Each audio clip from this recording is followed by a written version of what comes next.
میں امید کرتا ہوں کہ حکمران ہوش کے ناخن لیں گے اور قتل و غارت کے سلسلے کو، ظالمانہ اور سفاکانہ سلسلے کو موقوف کریں گے، اور وزیر داخلہ نے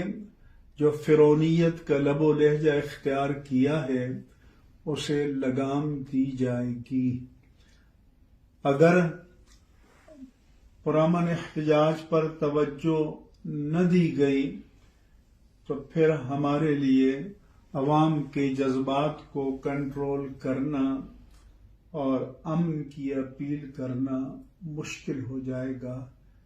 للہ پاکستان کو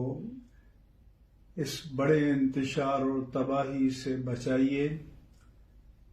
اور جنہیں اپنی طاقت پر ظام ہے انہیں میں متنبہ کرتا ہوں کہ رب ذوالجلال سے بڑھ کر کوئی جبار، کوئی قہار، کوئی قوی اور کوئی عادل نہیں ہے، اس کے انصاف سے ڈرو۔